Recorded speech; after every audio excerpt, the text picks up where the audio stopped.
Olá, meu nome é Arthur, eu sou aluno da disciplina de Ciência Política 3 e faço parte do curso de Ciências Sociais da UFAL. Hoje, iremos conhecer um pouco sobre o economista estadunidense Anthony Dawes e a sua obra, o livro publicado em 1957, intitulado An Economic Theory of Democracy, que em português significa Uma Teoria Econômica da Democracia. Nascido no dia 21 de novembro de 1930, o especialista em política e administração pública lança em 1957 o livro Uma Teoria Econômica da Democracia. Valendo de conceitos da teoria econômica tradicional, o economista elaborou um modelo para analisar os problemas do Estado democrático, o comportamento dos atores políticos envolvidos nesse processo. De antemão, nós devemos salientar algo muito importante quando lemos o título da sua obra. Por vezes, introduz o erro de pensar que ele está fazendo uma ligação entre o desempenho econômico e o comportamento eleitoral. Esta interpretação encontra, de certo, algum fundamento na obra, mas ele do aspecto principal. A teoria econômica, porque os comportamentos dos atores políticos é imaginário a imagem e semelhança do comportamento dos agentes econômicos. Dawes, ele vai tomar ao pé da letra a metáfora do mercado eleitoral e se esforça em traduzir a economia para o âmbito da política. Pressupõe que os agentes políticos eles se comportam da mesma forma que os agentes econômicos, buscando maximizar os seus interesses pessoais. Como o voto econômico, que não é financiamento de campanha, não é compra de voto, né? O voto econômico é quando o eleitor ele volta orientado pela situação econômica da sua vida, pela situação econômica do país, como ele enxerga. As motivações dos políticos e dos eleitores são bem semelhantes. A motivação dos políticos, segundo Dawes, são os desejos pessoais, tais como renda, prestígio, o poder derivado dos cargos que ocupam. Dito isto, iremos abranger alguns tópicos principais e subtópicos do seu livro. Dawes expõe 4 condições, todas necessárias e em conjunto suficiente, para afirmar a racionalidade de um agente, de um eleitor. Condições que são clássicas na literatura da escolha racional. São elas: em primeiro lugar, escolher tomar decisão. Qualquer que seja as alternativas que lhe apresentem, o indivíduo é capaz de tomar uma decisão.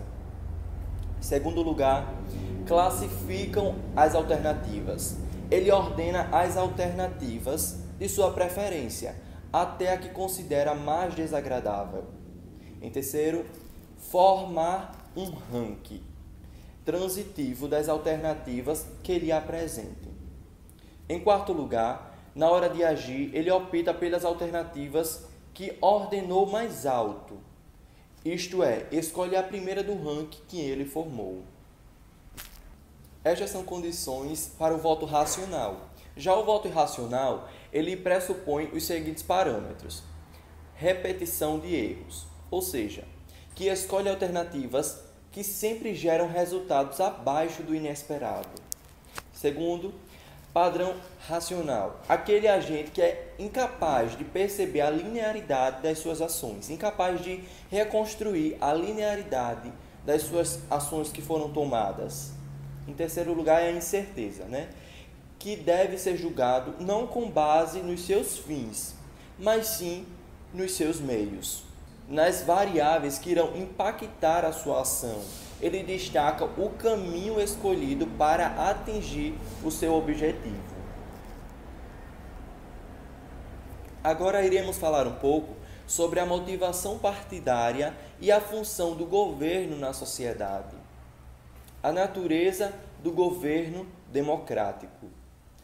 De acordo com Dawes, o governo é um agente social, uma organização especializada na divisão do trabalho, distinta de todos os outros agentes sociais, especificamente os governos democráticos.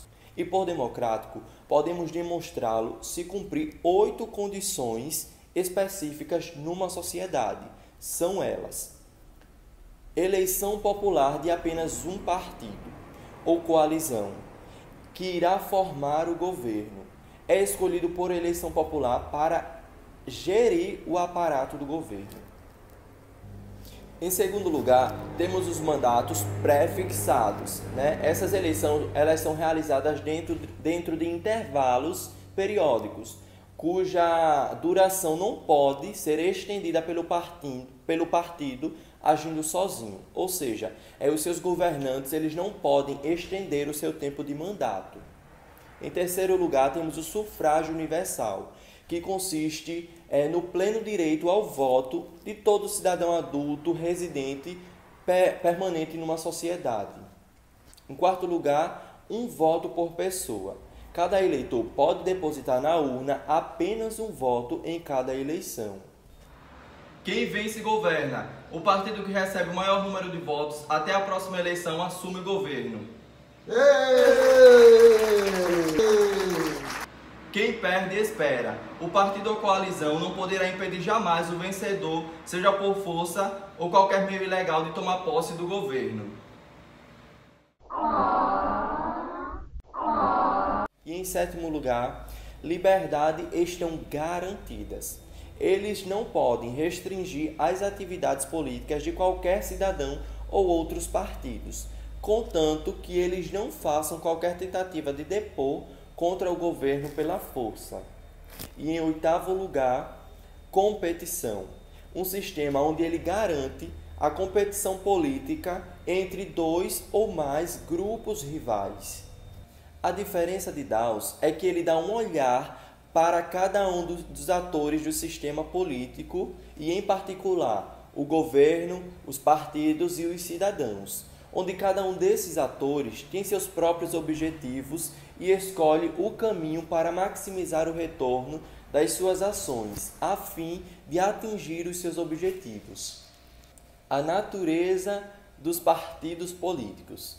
De acordo com a redefinição de Dawes, ele irá destacar os partidos da seguinte forma: um partido político é uma equipe de homens que buscam controlar o aparato do governo, obtendo cargos numa eleição devidamente constituída. O objetivo central é controlar o governo e a principal meta é ganhar as eleições.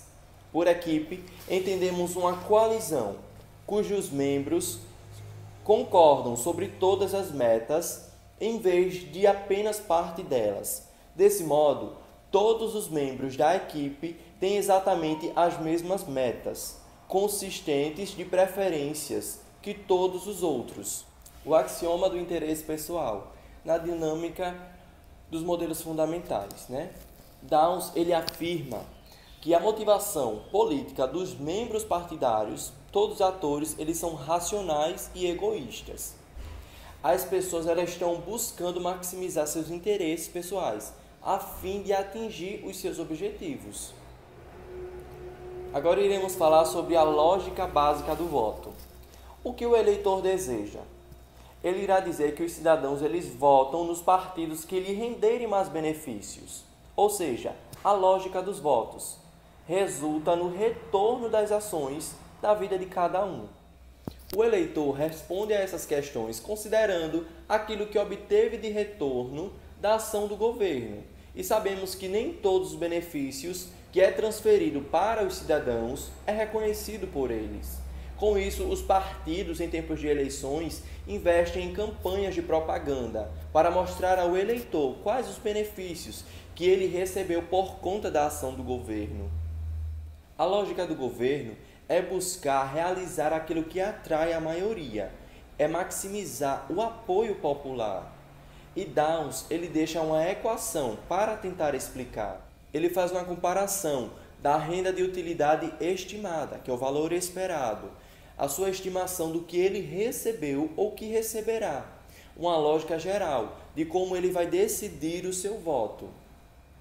Irei explicar agora a equação que Dawes deixou para tentar explicar a lógica do voto. Uma equação e os sinais. Na primeira equação, está se referindo à renda de utilidade do atual governo, uma visão perspectiva daqui a 4 anos? Quais os benefícios que os eleitores terão caso continuar votando no atual governo?